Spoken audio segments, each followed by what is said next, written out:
Bonsoir à toutes et à tous et merci de rester fidèles au programme du soir sur nous. Bienvenue si vous nous rejoignez dans ce programme du soir. Et pour le commencer justement, le décryptage. Et c'est avec notre éditorialiste Mamadou Diouf. Bonsoir Mamadou Diouf et bienvenue. Merci. Bonsoir Guillaume. Avec vous aujourd'hui, nous allons parler de la bande de Gaza. Yahya Sinwar, nouveau dirigeant du mouvement palestinien. Après l'assassinat fin juillet d'Ismaël Haniyeh, le Hamas a choisi un nouveau président de sa branche politique. Il s'agit bien sûr de Yahya Sinwar. Il a été désigné ce mardi donc à la tête de ce mouvement. Nous allons voir les contours de cette désignation et ce que cela peut impliquer. Mais bien avant, qui est Yahya Sinwar et comment est-il arrivé finalement à la tête du Hamas? Yahya Sinwar est un militant du Hamas de la première heure.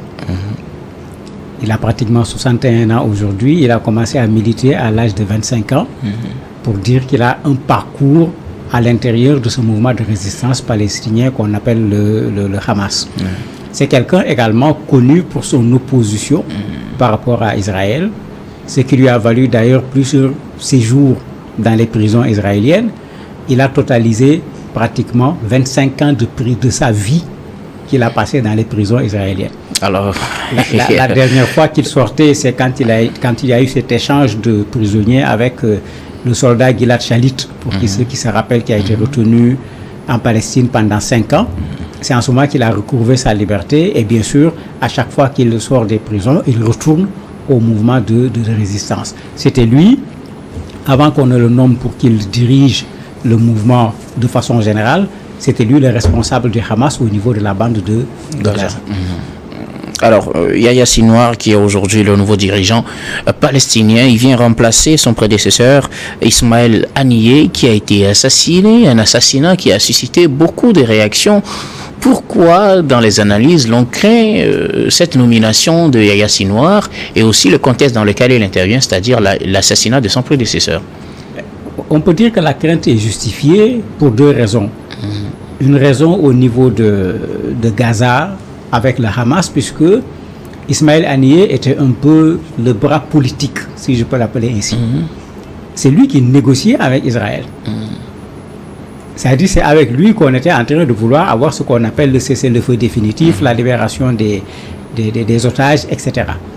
Mais quand vous l'assassinez, le message que vous envoyez aux Palestiniens, c'est quel message? Ça veut dire qu'on ne veut pas de négociation, on veut la guerre. Et c'est comme si c'est la réponse également que les Palestiniens donnent en faisant de Yahya Sinwar, cette fois-ci, le responsable du Hamas. Et tout le monde connaît Yahya Sinwar comme étant quelqu'un qui plutôt a fait partie de la branche militaire plutôt que de la branche politique.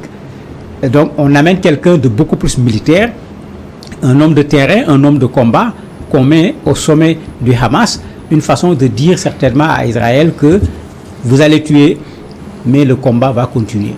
Il faut dire que ce n'est pas la première fois, même le fondateur du Hamas, le Cheikh Yassine, a été tué comme ça.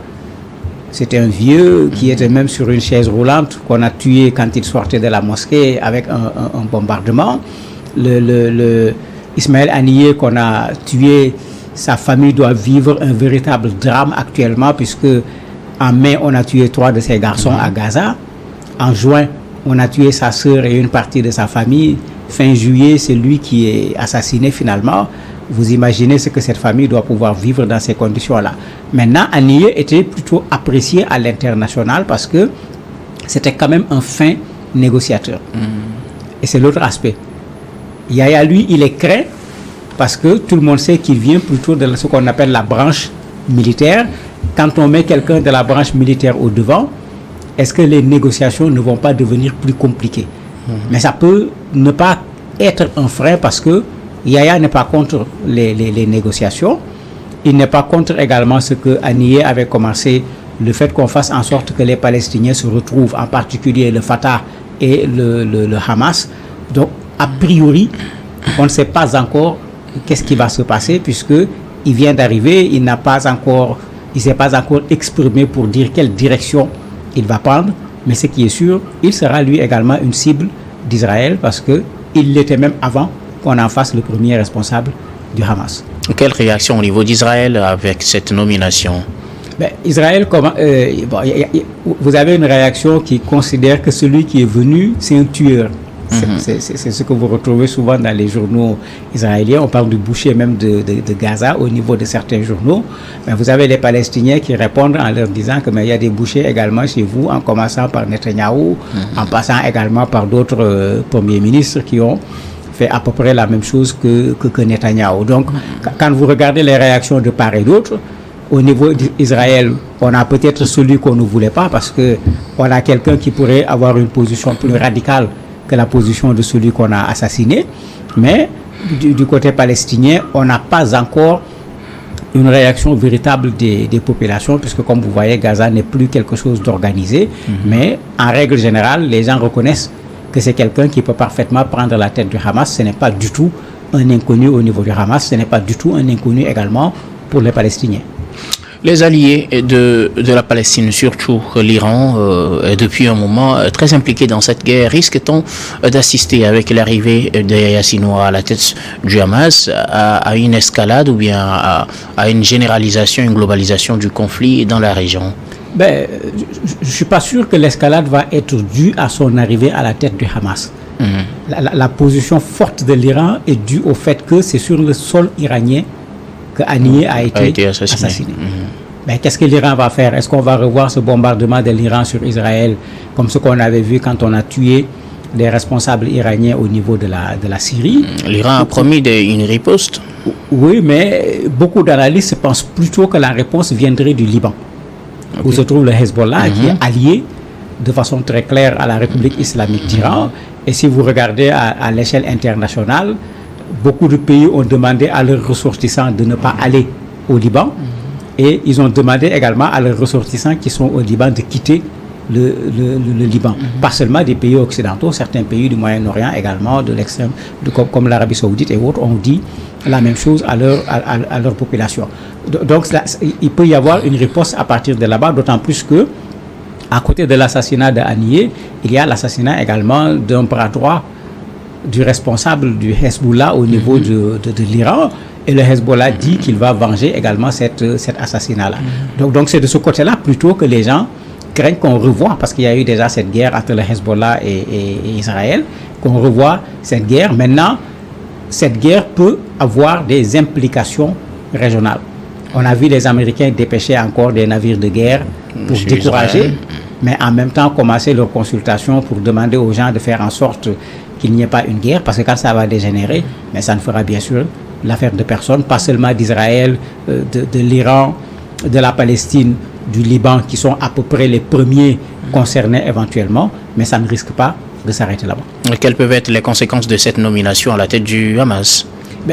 Attendons un peu de voir. Ce qui est sûr, c'est que, puisque c'est un pur produit du Hamas, on sera toujours dans cette logique de résistance, de réclamation de l'indépendance de la Palestine, la création en bonne et due forme de l'État palestinien. Maintenant, on ne l'a pas encore entendu, parce que quand on parle de création de l'État palestinien, on parle de quel État? C'est-à-dire, on parle de quelle superficie? De la Palestine de 1967, de 73, etc., puisque la frontière n'a jamais arrêté de bouger au niveau de la Palestine. Et ça va être des enjeux importants, parce que dans les négociations, ça fait partie des points d'achoppement. L'autre point d'achoppement, c'est la question de la capitale, avec Jérusalem comme capitale, ou bien est-ce que c'est une partie de Jérusalem qui va être prise comme le proposent les Nations Unies? Ces éléments peuvent créer des problèmes supplémentaires en fonction de la posture que Yahya Sinwar va prendre sur cette question-là. A priori, il n'est pas contre la négociation, mais qu'est-ce qu'on va poser sur la table de négociation?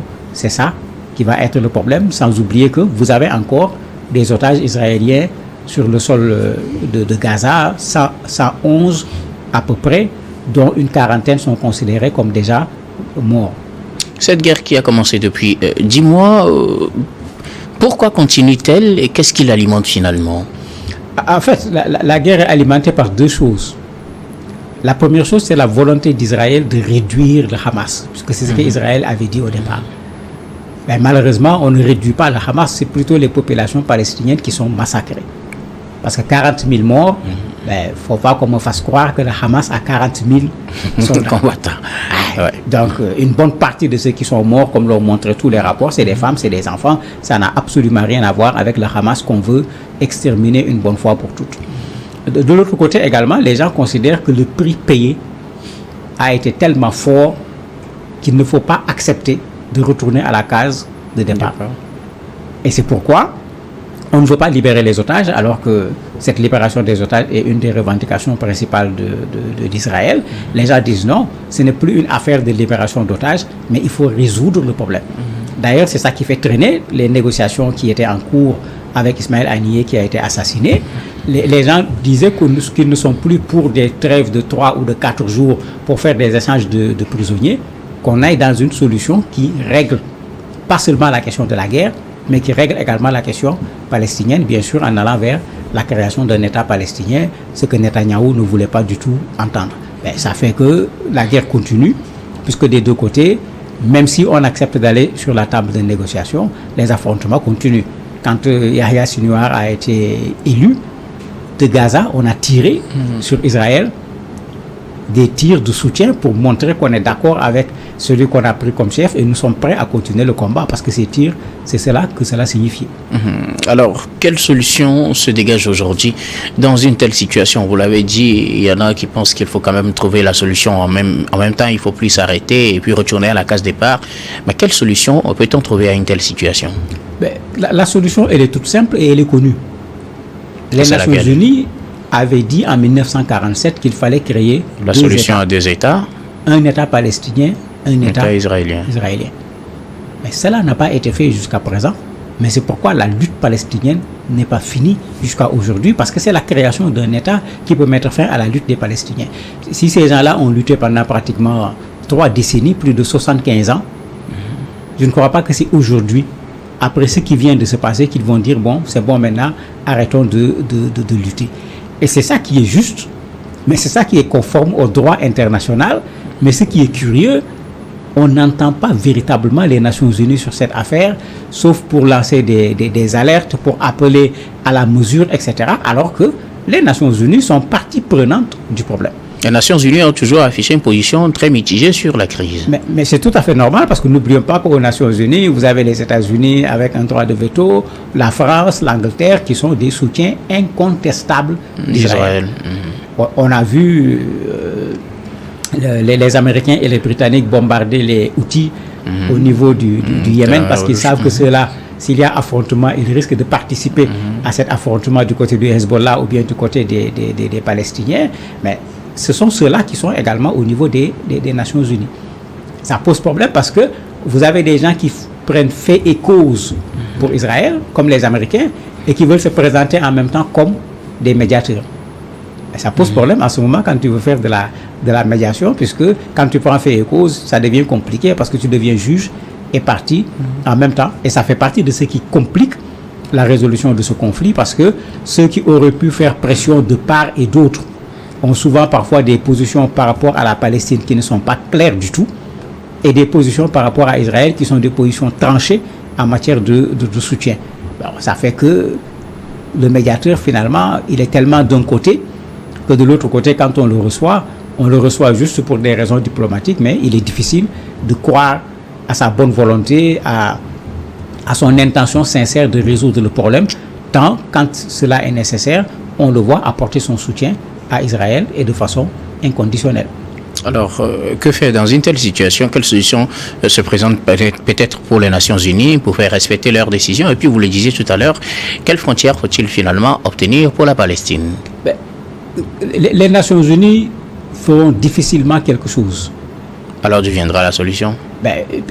D'une négociation, comme on essaie de le faire depuis fort longtemps, entre Israéliens et Palestiniens, avec des Israéliens qui acceptent la création d'un État palestinien.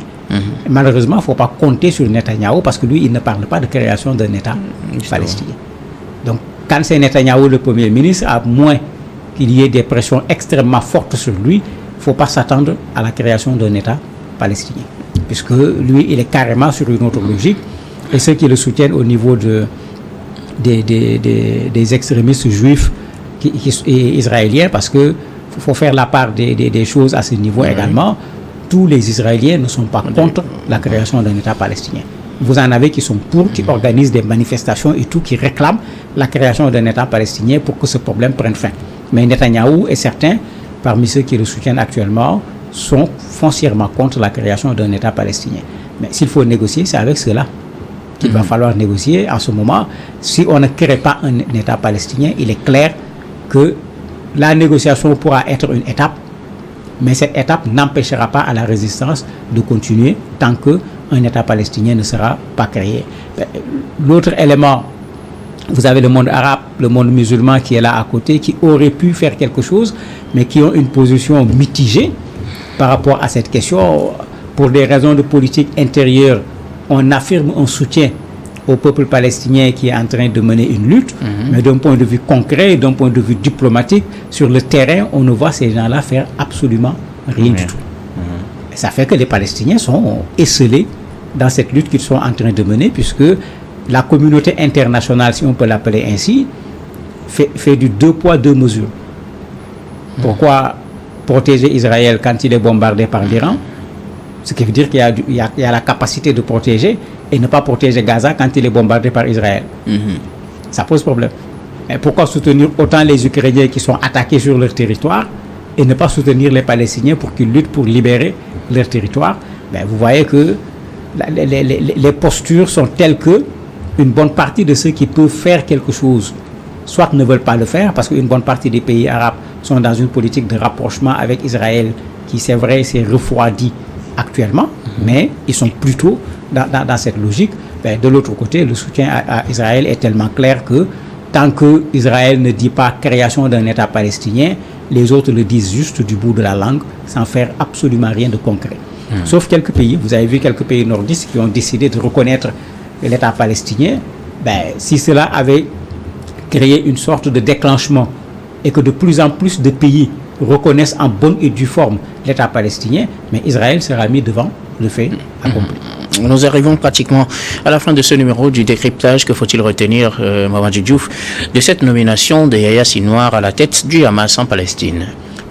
Il faut espérer que son arrivée amène les gens à comprendre que les Palestiniens n'arrêteront pas leur lutte tant qu'ils n'auront pas l'indépendance. Et que cela entraîne de véritables négociations pour une paix définitive entre Israël et la Palestine qui passe nécessairement par la création de l'État palestinien. Merci beaucoup à vous, Mamadou Diouf, d'avoir répondu à nos questions. Merci également à vous, très chers téléspectateurs, de nous avoir suivis à la fin de ce numéro du décryptage. Je vous retrouve tout à l'heure dans la suite du programme du soir et ce sera dans l'invité.